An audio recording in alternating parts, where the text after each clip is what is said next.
and welcome to JD's Horror Emporium. I have acquired this story as part of a recent Freedom of Information Act request. This is the first time the following document has been shown to the public. Viewer discretion is advised.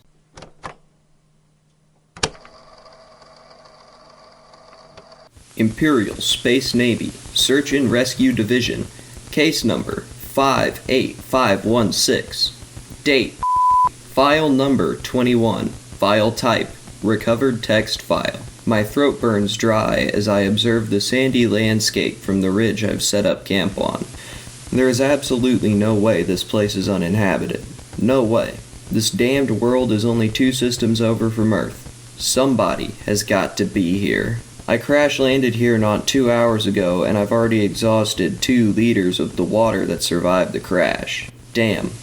I wasted so much precious water by just leaving it to pool on the floor of my downed craft. I still can't really begin to believe the situation I've ended up in. Crash landings are a thing of the past.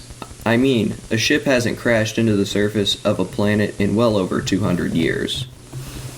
Come on. With all the safety systems and fail-safes they jam into those trade ships, you'd think a crash would be an impossibility, especially one as spectacular as mine. I was just sleeping in my bunk above the cockpit when the alarm started blaring. My core was running dangerously hot, and I was coming into orbit with too much speed. I thought on my feet and shut down the core to avoid a meltdown, but this led to me having zero control over the ship. The real problem arose when I entered orbit. My ship was dead in the water and on a collision course with the planet's surface. I tried to fire the core back up and avoid a crash, but the damned central computer wouldn't let me. I realized there was nothing I could do, so I strapped into my command seat and braced for impact. The whole ship started to shake when I broke atmosphere, and the cockpit got hotter as I got closer to the ground. Fire burned over the front glass and obscured my vision. The ship jerked upwards then. Impact. My whole world shattered around me. I was thrown into the controls. I heard pieces of debris coming loose and flying into the walls. The ship skidded for maybe 30 seconds, then suddenly jerked to a halt. I heard shrapnel flying above me and slamming into the front window. I stayed in brace position for a few seconds, no longer bracing for physical impact, but for emotional impact. I looked up and my heart sank. Everything was broken. Everything. The comms array, the console was shattered during impact. The emergency beacon, fried beyond repair by an electrical surge. Central computer, froze up and unresponsive. The location tracker, broken into thirds. During the descent, I was hoping to radio to the Space Navy for some help, but this hope was falsely placed. I looked behind me to find water was pouring out of the ceiling and pooling on the floor. My drinking water tank was cracked and leaking. I didn't realize at the time that water was my most precious resource, and I let it leak into the floor. I am a damned fool. I unbuckled myself and took to packing all the supplies I believed would help me into a backpack I kept on my bunk. Took the survival kit the shipping company so graciously provided me and 6 1-liter bags of water. That's when I saw that my PDA was laying battered but functional on the far side of the bunk. I took it and was disappointed but not surprised to find the damn thing had no signal. I took it with me to catalog the exceptional situation I found myself in. I climbed down out of the bunk and walked to the hatch on the far side of the cabin. I twisted the handle and pushed it open with great difficulty.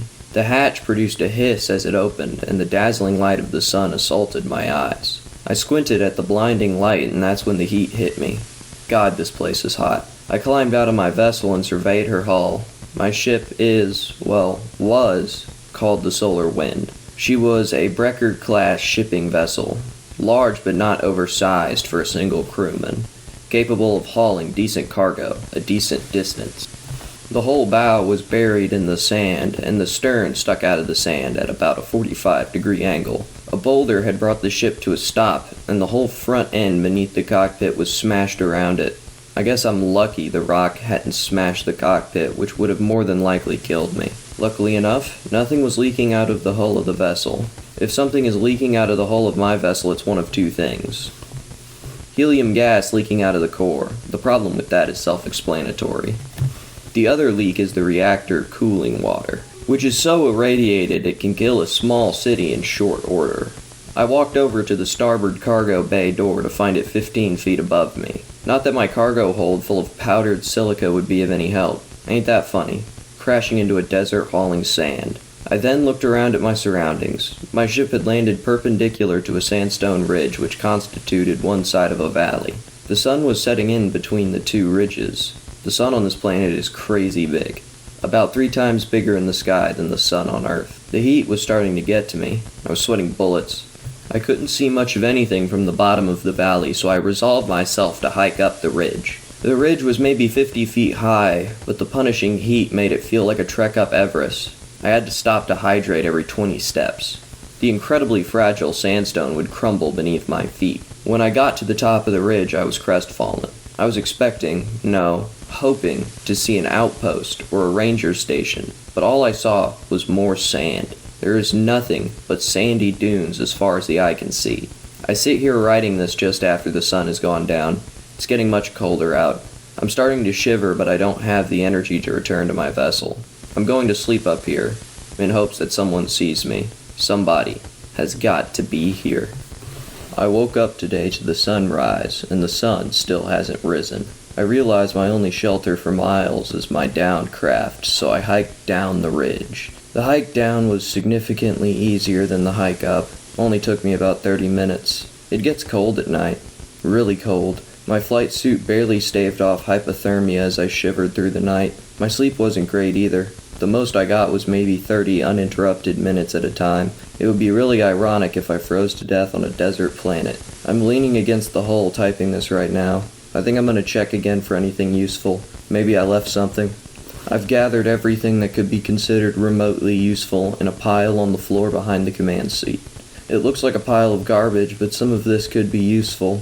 I gathered up all the tinfoil from my packaged survival meals, several sharp pieces of metal that sheared off during the crash, and a bunch of empty food cans. The survival kit had a knife, fire starter, some food, a handgun, and ammunition.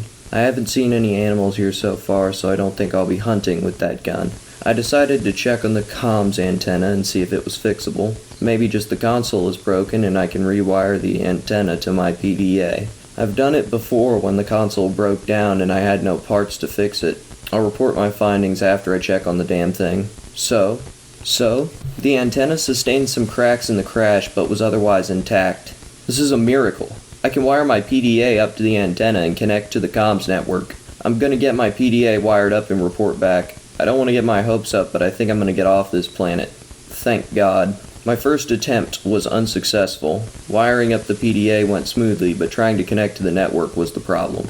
I tried all the microwave networks first, but all I got was unrelenting static on all channels. Then I tried the older radio network and I managed to tune into one faint channel for a few minutes.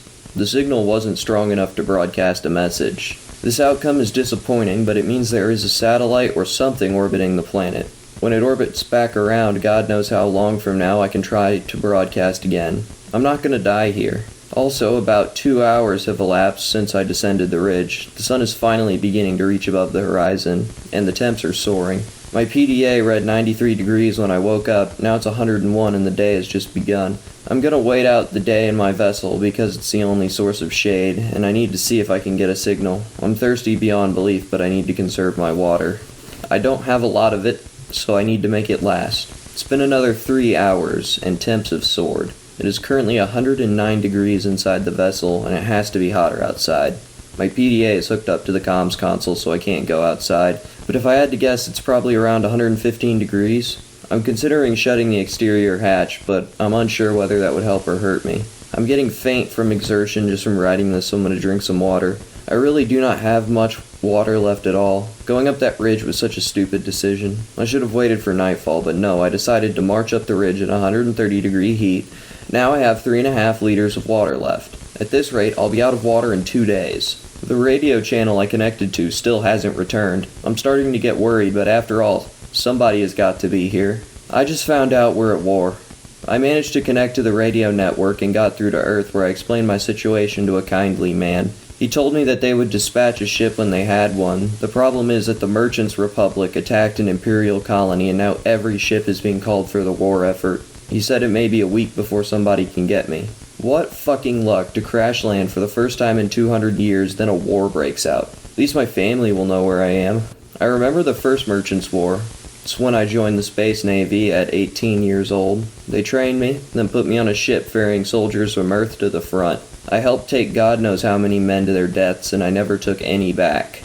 I remember orbiting a merchant-held world and watching the fires and flashes below. The whole planet was enveloped by fiery chaos. In the end, both sides had expended so many people that they agreed to a non-aggression pact and began trading. I left the Navy 3 years later and I found work as a deckhand on a shipping vessel. Our relationship with the Merchants Republic has always been rocky. Both sides love to show off their big guns and ships to one another as if to say, we could mess you up if we wanted to. I guess somebody worked up the nerve to go ahead and attack. Now I'm stuck waiting around for a ship to be deemed expendable enough to retrieve me.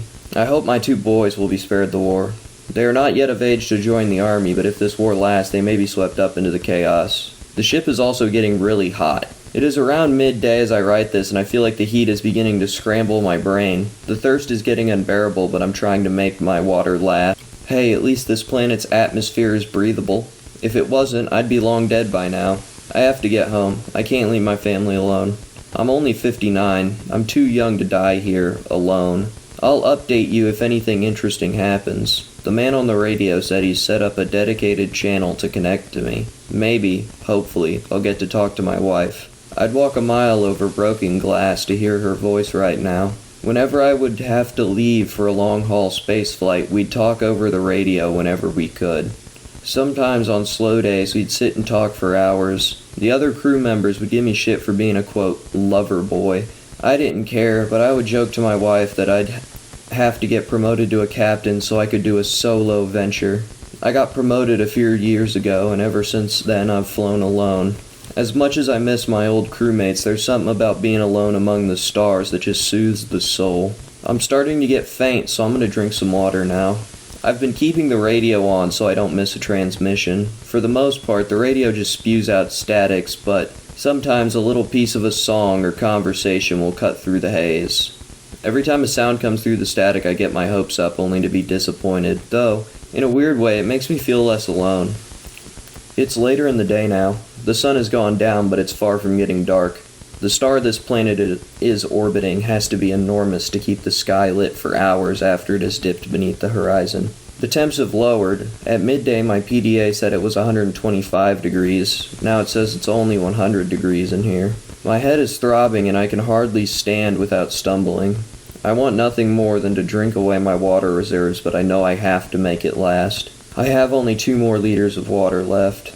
I have yet to receive another radio transmission. Things are going from bad to worse. If I don't get rescued soon, I may die here. No, wait a second. I'm not dying here. No way. I'm gonna make it back to Earth. Even if nobody comes to help, I'm gonna find help myself. Somebody has got to be here. Last night I did something terrible. After I finished writing, I sat in the command seat and watched the shadows in the valley get longer until the world was enveloped in darkness. Then I staggered to the ladder leading to my bunk. The thirst was not only making me feel physically terrible, it was gnawing away at my mind, whittling away at my sanity. I stared at the ladder and came to the realization I was too weak to climb it. That's when the madness took over. I turned to my right and lunged towards the water packs. Then I drank my fill. I drank all the water I had left. I was too delirious at the time to realize what I had done, so I just went to bed. Now that I've woken up, I've realized what I've done. I'm officially out of water. Now I'm out of water on a planet that is essentially a giant dehydrator. How long do I have left until I'm made into human jerky? Now I'm sitting by the radio console waiting for a transmission to come through, for that man to say there's a ship on the way. I mean, there's just no way that every ship in the Navy is in use. There has to be a ship near me that can come and save me. When that ship comes to save me, first thing I'm doing is putting my mouth under a water spigot and drinking until I swell up like a tick. God help anybody who gets in my way, 'cause there ain't no stopping me. By this time next year, I'll be laughing about this ridiculous situation with my colleagues. Like, yeah, I'm the guy who crash landed into a desert world hauling sand. That's what I'll say. I'm sure that'll get some laughs. It's midday now and I'm sweating so much my flight suit is soaked through. I'm considering wringing the sweat out of my clothes and drinking it, but I think the salt in the sweat will dehydrate me more. I wish I could choose to stop sweating. Like how you can hold your breath to keep air in, I want to hold the sweat to keep water in. Each bead of sweat is a drop of precious water going to waste. In a world with no water, it becomes as precious as gold. I haven't received another transmission yet, but the random sounds cutting in have become more common. Usually it's half a sentence or song. I managed to tune into a news broadcast for all of 3 minutes. The host was midway into a story about the Emperor's fiery words directed at the prime facilitator of the Merchants' Republic. The broadcast cut out shortly after the host transitioned to local weather. Sometimes I look to the yellow sky above me and can feel the activity buzzing. The whole empire is mobilizing for war, and here I am on this dusty rock. The thirst is getting to me. I'd give anything for a drink of water to saturate my dry mouth. My tongue feels like it's made of sandpaper. I'm real tired, too. I'm wanting to fall asleep writing this, but I know better than to give in to the urges. If I fall asleep now, there's a good chance I won't wake up. No way in hell I'm dying now. I fell asleep and dreamed I walked over the ridge and found a beautiful oasis. A nice turquoise pool with a few shady palm trees and plenty of fruit bushes. I ran over and lapped the water up with my tongue like a dog. Then I ate my fill of fruit and fell asleep under a palm tree. I woke up a few minutes ago and I'm still pissed that it was only a dream. Hell, I'm pissed I didn't die. Dying after dreaming you filled your belly and quenched your thirst ain't half bad. No, I have to live through every painful moment of my demise fully awake. Hold on, no. I'm not gonna die here. No way I'm just gonna lay here and die. I have an idea. If the water that leaked out of the tank dripped onto the floor, the water had to have seeped through the floor and collected underneath the floor panels. I have a crowbar to pry open the floor panels and some empty tin cans to fill with water. Hold on, I'll update you when I'm finished getting to the water. I'm crying writing this, but I'm so dehydrated that no tears are falling. I stood up slowly. Even still, I almost passed out and had to grip a rung of the ladder next to me to not fall down. I sauntered over to the toolbox and picked up the crowbar. I walked to the floor panel where the water had pooled and fell to my knees. I gathered every ounce of remaining strength and pried the panel free. I really thought the floor would open and reveal a pool of cool, clean water, but no, it opened to reveal wires and piping. I tried to tear the wires away, but was horrified to learn I had wasted away so much I hadn't the strength to rip away the wires. I pulled them aside until I created a fissure I could see the bottom of the hole through. All I saw was bare gray metal. I stuck my arm into the fissure and felt no cool water, but cold metal. I pulled my arm back and fell onto the floor. I was too weak to cry. I just laid down and let the defeat wash over me. Now I'm sitting in the command seat. It's hotter than hell in this seat, but it's the most comfortable thing to sit on. I used to fall asleep in the command seat because it was more comfortable than the bunk. God, who would have thought my 30 years of flying would amount to this? When I started out, I dreamed of flying solo. I wanted to glide through the vastness of space, just me versus the expanse. I'm such a fool. Maybe if someone else was here, this would have turned out differently. Maybe they could have noticed our leaking water and saved some. Maybe they could have talked me out of climbing that ridge. Maybe they could have told me not to drink all that water. Maybe things would have turned out just the same. I don't know. Won't be long till I'm too weak to type. Won't be long till I'm gone. To my family, I'm sorry. I wasn't strong enough to make it through. I love all of you and one day we'll meet again. I hope they find my body, so my family can get some closure. I hope they find this log so other sailors can learn from me. Somebody has got to find this wreck. After all, somebody has got to be here.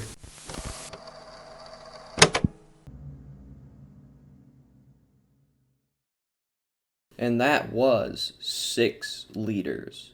If you couldn't tell, that was not a government document. I wrote that myself. It was meant to experiment with, like, environmental horror and just general alternative horror. I had a good time writing it because the horror is just the desert itself, not, big scary monster. I would like to thank one viewer for his contributions to the channel. I would like to thank Jonah Banks for proofreading all my stories and providing good feedback every time.